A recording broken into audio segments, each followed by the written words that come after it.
I drew a blank, Matthias, with all the excitement on the last name. Help me with the Ebner. last name. Ebner. Ebner. Yes. So anyway, yeah, I'm a little scatterbrained as we've been trying to get all the connectivity hooked up. But the great thing is, what this is we actually did a recorded segment that we're going to play in just a moment. And Matthias and I will both be there in the chat, and we'll be answering questions as we go through it. And he was in a just really cool setting. You want to describe, Matthias, where you were when we recorded this? We've been at the Brewery Museum, so our welcoming center for tours or guests or anything like that. And that night we had also an online stream for our German customers and some kind of live show to the Bock beer season, so to the strong beer season, which is right now here in Germany. And so this was like we have set up, all the lighting and cameras and stuff, and so we thought it was a good idea to bring then our video also onto that. So it's one location setting for two projects. And it was a beautiful setup with a beautiful camera. And right now you're actually connected from your home. Is that right? Yeah, Well, that's correct. I appreciate you working this into your busy schedule and interrupting your home time. So, so you can ask questions to Matthias in the chat while this is playing. He also thinks he'll have a little time at the end, and then we can take some questions there if anybody has it. So, Yeah. Matthias, I am going to switch over to the video then. So we'll see Very well. you in just a minute. And hopefully, technically, everything else will go okay. Please let me know if you see an issue or hear anything in the chat. Here we go. Hi, everybody. I have the opportunity to do a quick pop-up live stream, and I just wanted to share it with everybody because I have a couple of very unique beers. These are beautiful beers from Weihenstephaner, and we've got the glassware to go with it. We've got, they're in cans, and this is really unique. And I've got Matthias Ebner, the brand ambassador, and I still probably pronounced his name poorly, and I apologize for that, but I have the brand ambassador, and he's going to walk us through a quick tasting of this. Now, our time's limited, so it's going to be really quick, so we're going to fly through this very fast. So, Matthias, how are you? Hello, Doug. Thank you for the invitation. We're fine. Thank you very much. It's my colleague Anton who is making the technical stuff here and me in our brewery museum. And welcome and hello to the United States and to all our fans and customers there. And we're happy to be on your show. And we appreciate it too. And Anton, I appreciate you getting everything set up so we could get this going. It is a beautiful setup. So tell us a little bit about, just briefly, where you are, what city, and exactly where you are. Actually, right now we are here in the brewery museum of the Weihenstephaner brewery. The museum is actually one of the oldest parts of the brewery and the former monastery it has been. Inside of this museum, you see some of the bricks on the wall, but also on other parts of this, there are parts of it that are more than 800 years old or 900 years old. And it was the former sacristy of the St. Stephen Church of the former Benedictine monastery the brewery has been. And so actually this is the most historic spot from Weihenstephaner as an abbey or as a brewery. And actually this is, I guess, the best place where we can do a beer tasting. Well, awesome. Well, I think we better jump into that because I know you're on a tight schedule. So we're going to start out with the Hefeweissbier, and I thought it might be interesting since this is a can and maybe the first time people have actually seen it in a can. Do you mind sharing a little bit about what's special about this can? Well, actually, it's just the change of packaging that makes it special. So that we introduced the first time our Hefeweissbier in a can, exclusively for the United States market. And so it's a half-liter can of our famous Hefeweissbier. And the design is a little bit new. It's a little bit different to the bottles, but we wanted it that way because new packaging can also have a new design. And it's very close to the design of our new introduced lager, the Helles, which is also be part of this tasting, but will be also new in the US market. And so we just tried to make for a new packaging, a little bit a new design. Well, great. I'm ready to taste it. So I'm going to pour this as best I can without spilling it, and I can't wait for you to hear and talk about the colors and the aroma and everything else. Okay, so actually, the only new thing about this is seriously only the can, so that we have a new packaging good. The inside is that what you're expecting from Weihenstephaner and our Hefeweissbier. The Hefeweissbier is by far our #1 product and our flagship. It makes more than 55% of our production volume, makes only the Hefeweissbier. It's not just only our flagship product, it's also, I guess, the product we are most famous for. So that's why we took a long time to try it and to develop it, to bring it into a new packaging, because we want to have this beer, this what defines us a little bit as a brewery too, and where people are relate the quality of this product and this beer to our brand, is that we have there no difference in taste when it comes to the bottle. And this was the main target we want to achieve, to bring a new packaging to the United States market, to give our fans and customers the opportunity to drink our Hefeweissbier on spots or occasions where they couldn't have it before.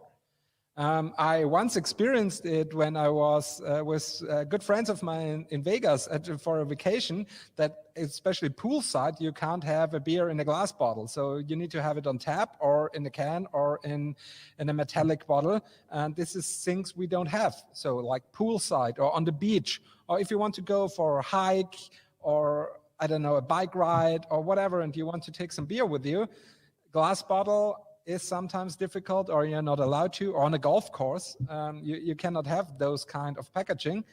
And so we decided to go to a new, more flexible packaging like the can, to give people the opportunity to have our great Hefeweissbier on places and spots where they would never have it before. And I guess this gives the United States customers a chance and a great opportunity to drink this style-defining wheat beer where they haven't had it before. Well, and it is such a beautiful beer. I just love the glassware and how it pours. I've got about a 2-finger head there that's holding up nicely. What it's sometimes pouring Hefeweissbier can be sometimes a little bit difficult, because the Hefeweissbier, a Bavarian style Hefeweissbier needs to be served with a nice foam crown. This is super important, especially by every German beer style. Foam is something that is for German beers. It has it's kind of a religious thing, if you want to say it that way. So every German beer has to be served with a nice foam crown. So the foamy head is the invitation to drink it. And then when it comes to Hefeweissbier, it's very important also to serve it with a nice and evenly hazy appearance. So, that's why you shake. There's no difference between the bottle or the can. The last sip, which is on the bottom, there you will have the yeast and some of the proteins that makes the beer hazy. And there you have to swallow it up, and then in the end, pour it in the glass. It will help you to get a nice haziness all over the beer. And the other thing is, you will also create a great foam head for your beer. So it's a little bit difficult for me here, because I have this special tasting glass, so I can't fit a whole can into it, but you have the perfect glass, and you can have then swirl it up and then pour the rest of the beer from the can into a glass, and then you have this hazy orange colored wheat beer, and yeah, it's ready to drink. Well, and the only issue I've got is that can is a lot bigger than the glass, so I couldn't quite get to the bottom there. You have an O3 glass? Yes. Okay, I see. Yeah. Of course, then you have the same issues like me with that glass. That's what I was about to say, so don't feel bad. But yeah, but it's normally still gorgeous. yeah. Cheers. Prost. Well, before we run out of time, I'm looking forward to that Helles. Can we jump into that? Of course. Just give me 2 sentences on the Hefeweissbier. So everyone who knows the beer will be, not surprised or not disappointed, because this is what you get when you buy the bottle or also have it from on tap from the keg. Our goal was just to bring the quality that you were expecting from Weihenstephaner Hefeweissbier just to another package, and it has this mix of banana and cloves intermingling with a nice carbonation, and especially what is so important for our wheat beer, the creamy palate, the creamy mouthfeel. We're working with a very intense decoction mashing in the brew house to make a great palate, and this makes this beer so special. And I guess with this new packaging, you will have the chance to have this great experience, maybe also next time on a golf course, which I will hopefully experience in the United States. The next time I go there, I can go golfing and have my most favorite beer with me. Well, I'm looking forward to that too. So I'm going to go ahead and give this a nice, pretty pour, and I believe I can fit the can in this beautiful mug that I've got. So I'm going to do that, and I look forward to... Yeah, it's our retro, it's our vintage mug. Yeah, we brought to the market for... It was occasionally for our 15-16 Keller beer. For this, we brought this vintage mug to it, but you can also perfectly drink our new Helles from it. So it's a perfect lager mug. Well, I'm going to give it a pour, and I look forward to hearing your delicious descriptions. Of course. Yeah, our new Weihenstephaner Helles is a pale lager, Bavarian-style Helles. It's actually our newest beer in our portfolio. It was brought to the Bavarian market, about 1.5 years ago, or a year ago actually, May 2020. We brought this beer to the Bavarian local market, just in a radius of 30-40 kilometers around the brewery. In Germany, we sell the beer in a vintage bottle and with a vintage retro design, like we have it also on the can.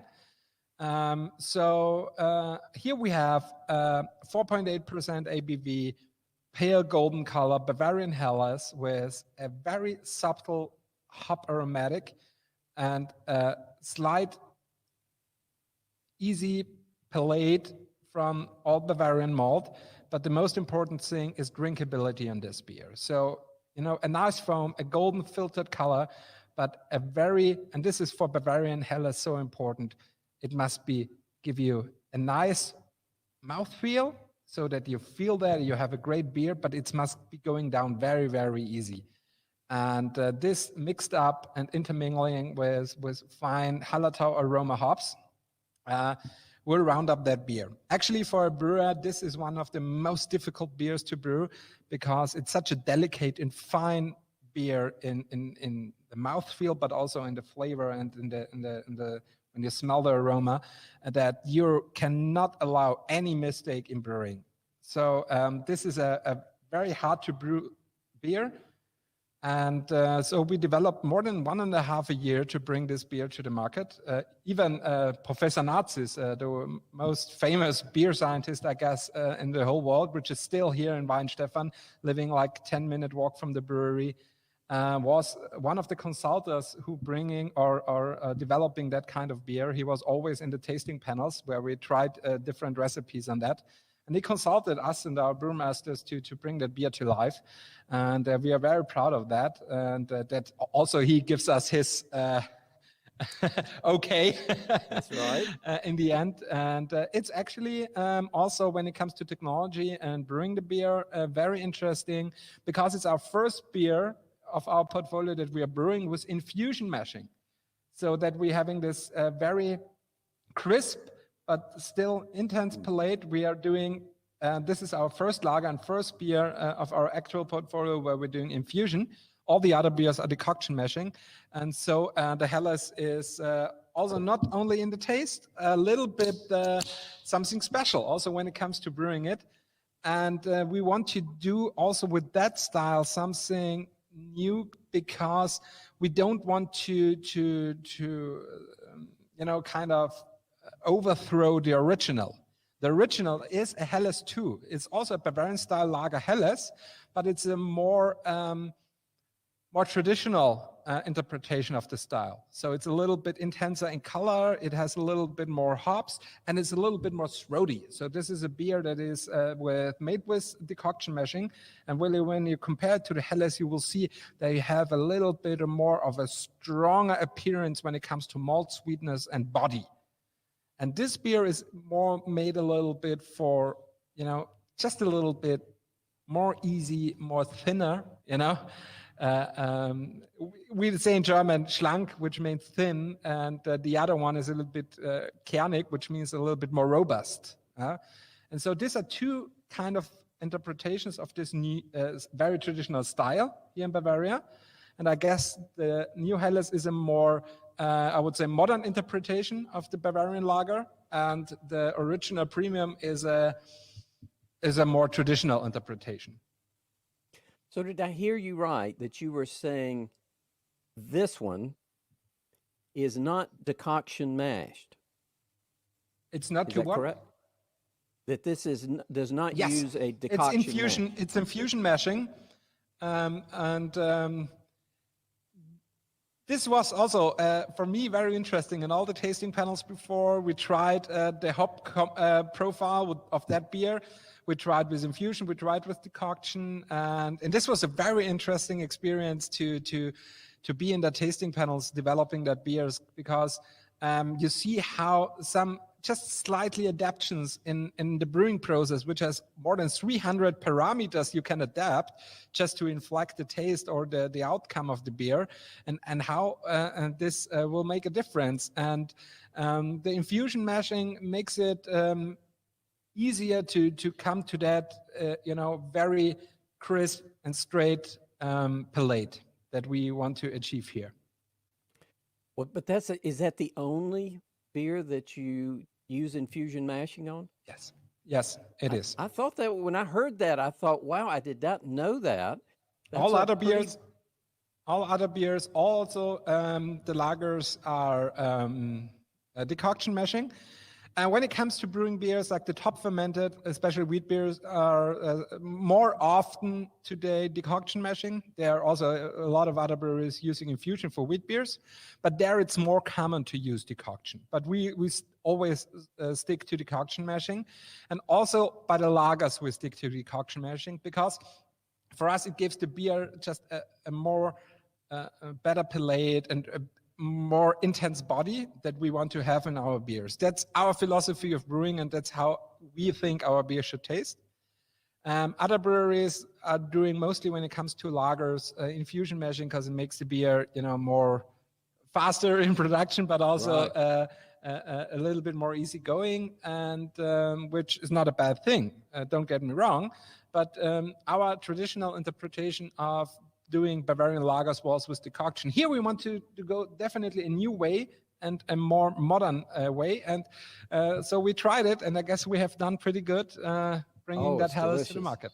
So as we wrap up, and I know you've got a hard stop, but I know I get a lot of questions. They get questions, okay, is the foam in a can hurt because you put it in a can, didn't put it in a bottle? Some people claim it's more metallic. How would you summarize for someone that, you hand this on the golf course and you say, look what I've got, and they go, no, I want it in a bottle because blah. What would you say to them? Okay, first I would say to him, okay, let's go to the golf club's bar and have it from the keg, because I'm still a brewer.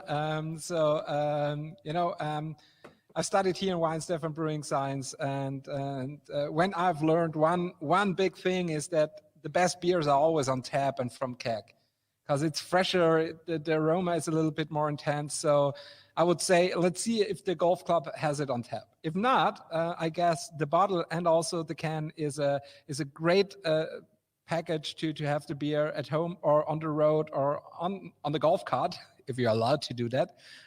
But on the other side, yes, foam can be sometimes an issue, but it's always an issue at bottle and cans compared to tapped or keg beers.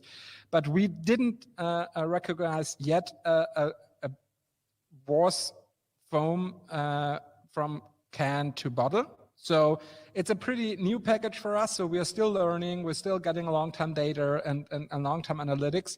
But right now we are not have there any bad experience so far. We will see what the future brings.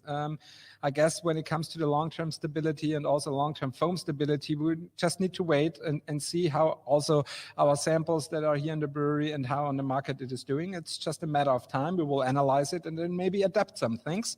And on the other side, with the metallic issue, yes, every beer in the can at some point, oh, it tastes metallic because you have a metallic package in your hand. I guess sometimes it's a little bit more mind games than real taste perception.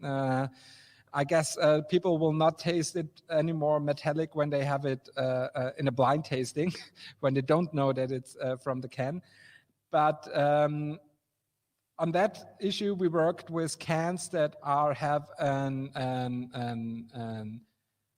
inlay surface with I don't know. I'm struggling a little bit now with the right English vocabulary. Yeah. It has a barrier, a coating. Surface. That is just one nice looking group of beers. I can't wait to finish these off.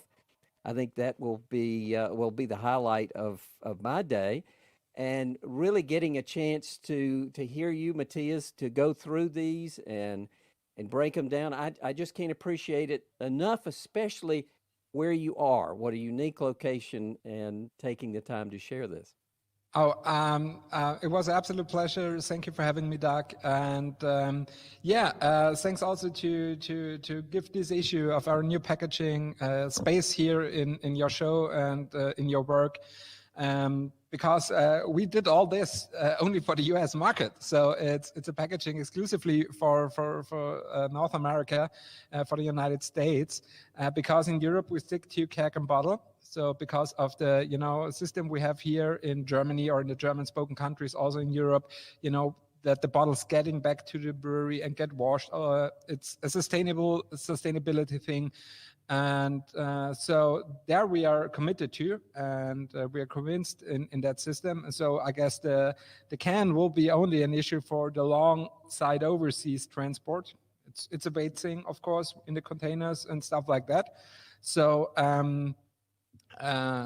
we have done this exclusively for our US customers, our number one export country, and I hope the customers in the United States will appreciate that and will go to Weihenstephaner cans when they getting outside, getting on a hike or on their bike or just on the beach and have a relaxing day. And maybe we can be part of a relaxing day on the outsides with our Weihenstephaner Hefeweissbier or Helles in the cans. And I'm so looking forward to coming to the US and having that experience on myself.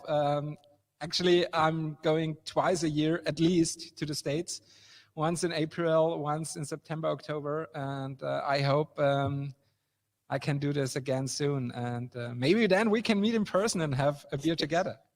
Yeah, I'm looking forward to that.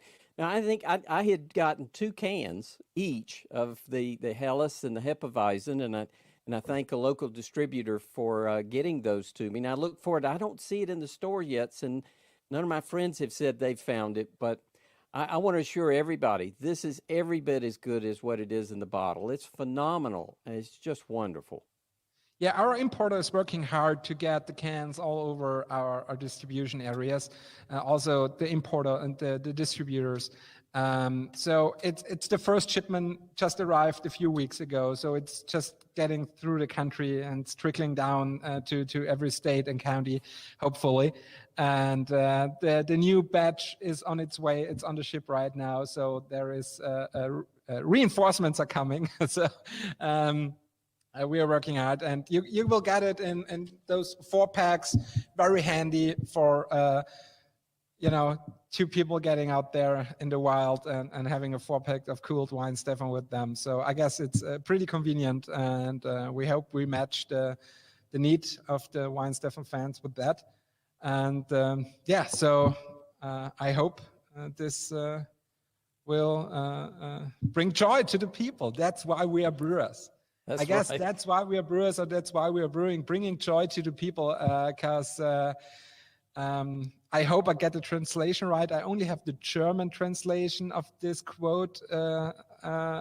Benjamin Franklin once said, "Beer is the proof that God loves the people and wants them to be happy." And I can't agree more. I mean,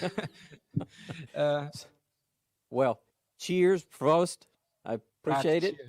This was a lot of fun. You've got another event coming right up, so I know you're busy, and I hope we can do this again with some other beers sometime soon, Matthias. Oh, absolutely. Just get in contact with us. We love to taste the beers with you. Okay. Well, bye-bye. I appreciate it Thank very you. much. Bye. Have a great day. Again, bye-bye. Prost. Prost. Okay, everybody hang on. We will switch this and then get Matthias on screen here. And one more click. There we go. So can you hear me okay, Matthias? Let's see. I've got your mic off. There we go. You're on now. Okay. Yeah, I just switched because of the lighting. Okay. Well, and hopefully the internet will carry us through the rest of this. But it looked like it was okay for most of it. For those of you that want to watch the replay, I will fix this in post. So, Matthias, thank you so much. We've got 3 questions. Do you have time to answer them? Of course. Okay. So the first one was actually submitted by Rob, but I threw it in there. He was asking if you could elaborate on the decoction mashing, and I know you touched on that in the chat, but could you elaborate a little more? Decoction mashing is one of the two main mashing systems next to the infusion system. Decoction mashing is actually the older technology to mash the malt with the water. We are stick to decoction mashing to all our beers except of the Helles, like I said in the video. Especially with the wheat beers, helps us to stable them very good in flavor and flavor stability, and also makes the beer a little bit more, stronger and palate, the creaminess and all this. So our experience is that our beers get just a little bit more characterful and robust when it comes, especially to long-term stability for the whole quality and especially the aroma stability of the beers. So that's why we still stick to decoction mashing, but we have a decoction mashing for every beer, an own recipe. So we have sometimes 2-time decoctions or 3-time decoctions. So it depends always on the style and what we want to aim with the beers in flavor. The Helles is now the first beer where we're doing infusion. Even it takes more time in the brew house. Even it takes more energy than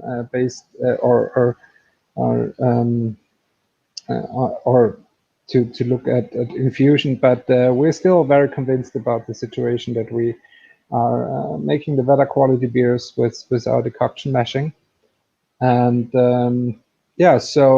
that's why we're still sticking to that, and yeah, very happy. Well, I know mine was delicious, and I think it was fascinating to know the Helles was done with the infusion. So our next question also comes from Rob, and Rob is asking about the yeast. He wants to know if the same yeast is used in both the Helles and the Hefeweizen. No, of course not. Hefeweissbier or all our wheat beers are top fermented beers. So there we have an own Weihenstephaner yeast strain. For Hefeweissbiers, it's a so-called Stephani yeast. It's a special strain that is only used in our brewery, but the other yeasts from that yeast family are also available for other breweries through the Weihenstephaner Yeast Center from Technical University Munich. And for that, we are working with that Stephani yeast, which is a top fermenting yeast working at 20 degrees Celsius best, where we are fermenting all our, so very warm, and we're fermenting all our wheat beers with. It's a yeast that has the opportunity to make very fruity beers because it's very strong in isoamyl acetate production or ester production when you're having the right conditions and the right feeding for the yeast, especially when it comes to the proteins. And so we are very happy with that yeast. And for the Helles, which is a bottom fermented lager, there we have, of course, another yeast for that beer. It's the W7034, which is the Weihenstephaner yeast, which is very known in the brewing industry because it's the worldwide most known, most used lager beer yeast ever, which was brought to the industry in 1970 by Professor Nazis. And this strain he isolated out of our brewery and then worked it out to make it fit or usable for the industry. And we have there also a very special code strain just for our brewery, but also through the Yeast Center of Technical University Munich, and this yeast is available there. And this is a typical lager beer yeast, which is for cold fermentations about 10 degrees Celsius. Sorry for not having now right now the Fahrenheit numbers. So this yeast is especially the typical other way than the wheat beer yeast. So it's not very fruity. It's very clean. It makes very crisp beer, which is classic it's fast but still a very clean fermentation, very low in production when it comes to diacetyl. So it's very great to handle, but makes a very clean lager beers, and this is what we're using for all our lagers. Well, and you were on the tasting panel that helped develop your Helles formulation, weren't you? Yeah, not all tastings. So more in the more finished phases. So where it was closer to the finish. And this was very interesting because there were used some different hop varieties. So I entered at the point at the last tasting where decoction and infusion was the big discussion. Where after this tasting, the brewmasters and also Mr. Nazis was on this tasting, and where our brewmaster and the head of the brewery, our CEO, decided to go infusion. And then at the final tasting, when it comes to the choice of which hops we're using, because we're working with different kind of hops, especially different flavor hops, and where we also try to find out the way two hoppings or to hop it twice or three times while the brewhouse work, and which varieties we were using, because we also tried some of the new Hallertau flavor hop varieties we tried to use or we wanted to use in that beer, like Mandarina Bavaria or Calesta or Hallertau Blanc. But none of those hops actually made it then to the beer, so we went there very classic because Helles is a classic beer style, especially in Bavaria, and the best reception on the or the best numbers on the tastings were those versions where we have used the classic hops like Select or Saphir. It is so balanced and drinkable. It is just a Yeah, wonderful. that's the most important thing for Helles. Yeah. The Helles is, some people call Helles boring beer because it has no big, like the wheat beer with its fruity full and with its banana and cloves, or with the body of the wheat beers, which are creamy but also very palateful. Helles are I would say for craft beer drinkers sometimes can be boring, like, no big hop flavor, no strong malt character, no big in alcohol. It's filtered, so also no protein, yeasty taste and stuff like that. And so I once had a discussion with a friend of mine who started with me, has now his own craft beer brewery in Vienna, a fantastic brewer, a fantastic brewmaster. I basically love all his beers. But we had sometimes very, very hard discussions on, like, on a Helles, and this was like 10 years ago, where he was full into double IPA mode. Now he has his own Helles, by the way, in his brewery. But he was like, yeah, you're putting everything on low numbers and you're putting everything out at that style, which brings taste to the beer. And I was like, yeah, but when you do it right, when it's balanced, like you said it, Doug, then you're having this balance, this go-to beer where it can every day, every time, it doesn't matter when, this will always taste. Of course, it will not maybe like, be pairing to a special meal, like a very dedicated special beer. Yeah, it will never fit to a chocolate souffle like a porter or a dark doppelbock or something like that. Of course not. But this is like, the choice you can every time make and never get wrong.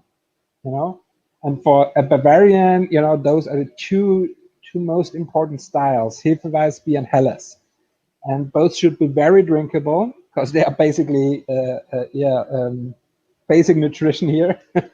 And the Helles is very delicate. It's very subtle in every flavor aspect. It's subtle in the malt. It's subtle also in the palate.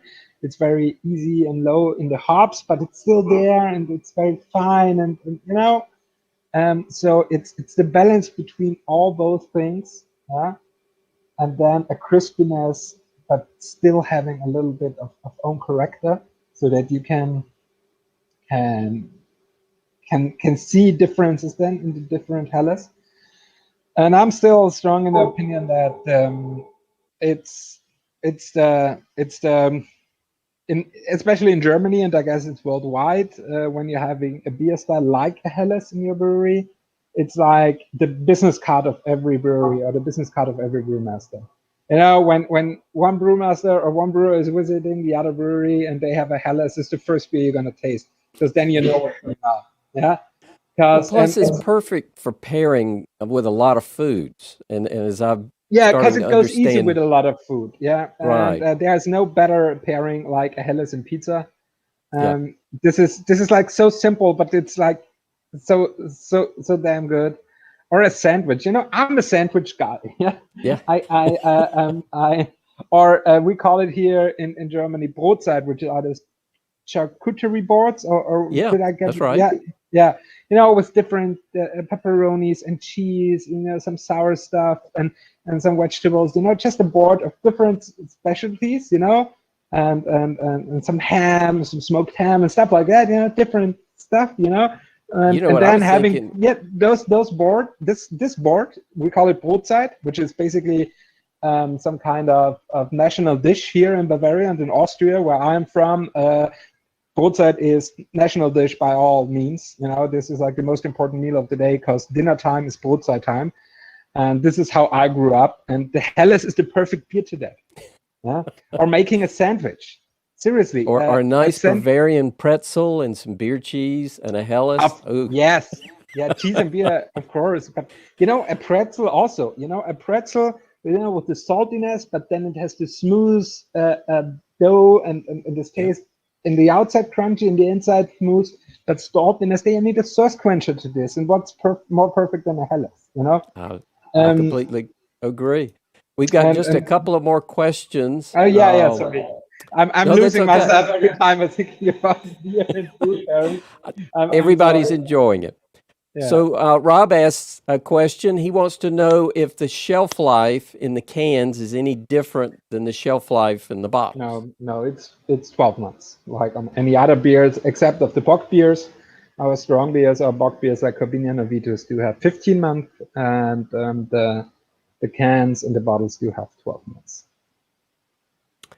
And Rob's got another good question.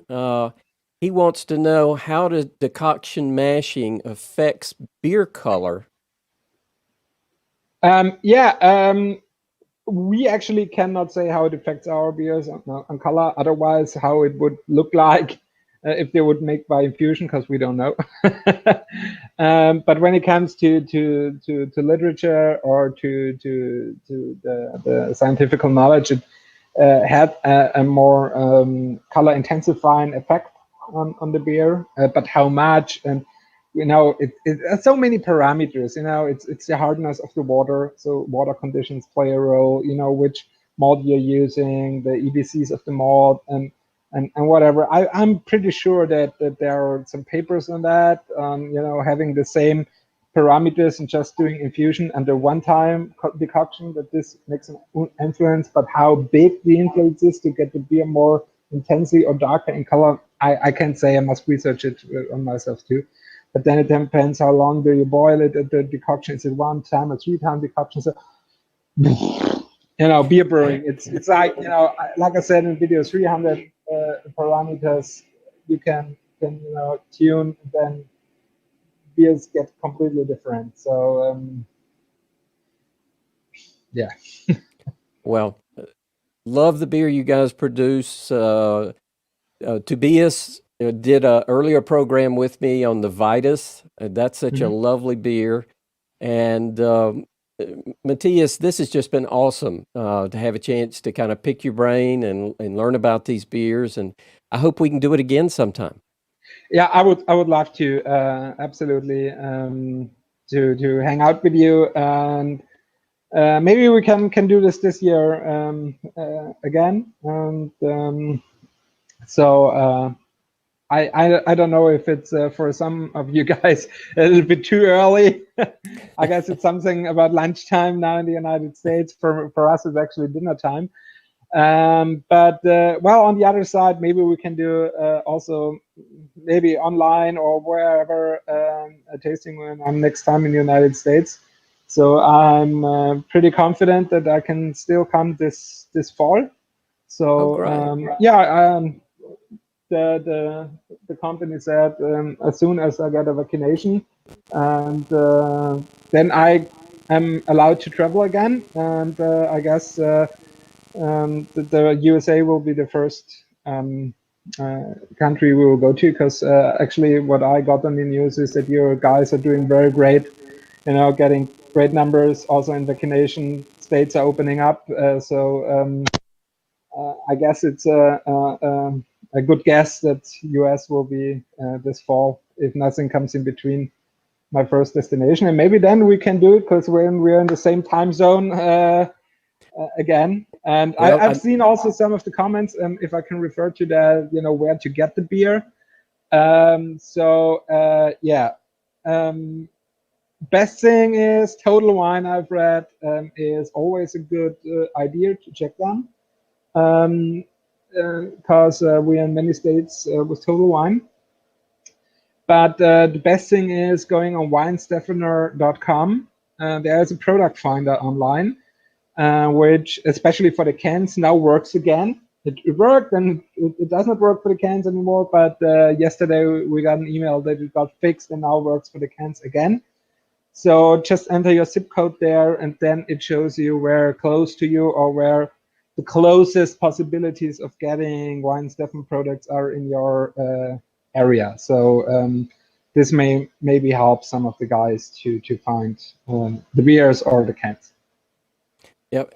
And I'll be ready for the next one. I've now got the right size glass. But maybe not the 100% right brand, but maybe we can fix that you're getting big glasses of Weihenstephaner. I'm pretty confident we can make this happen. Excellent. Well, Matthias, thank you so much. And oh, by the way, I know you guys have visited Sierra Nevada in Asheville, North Carolina before. Yes. So I'm very close to there, so you can kill two birds with one stone if you get by Asheville, North Carolina.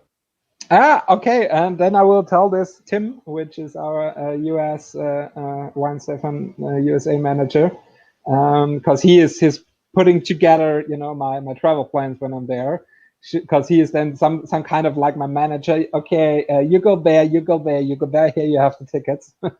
Well, I know the head brewer there in Sierra Nevada and Mills River and Tobias are pretty tight. Yeah, so Tobias was there in 2018, I guess.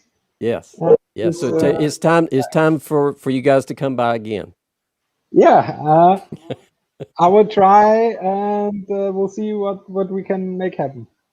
Great. Well, you'll get a crowd, I promise.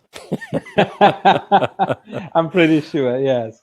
Well, Matthias, thank you. I'll let you get on to your evening. Thank you for everybody that joined us. I apologize for the short notice, but Matthias and I had to kind of work this out so we could work it into his schedule. And I promise the next time we do an event with Matthias, we'll plan it out a little longer. So for everybody, thank you very much. Matthias, have a great evening. Thank you. And for everybody else, have a great day. Servus. Bye-bye. Cheers.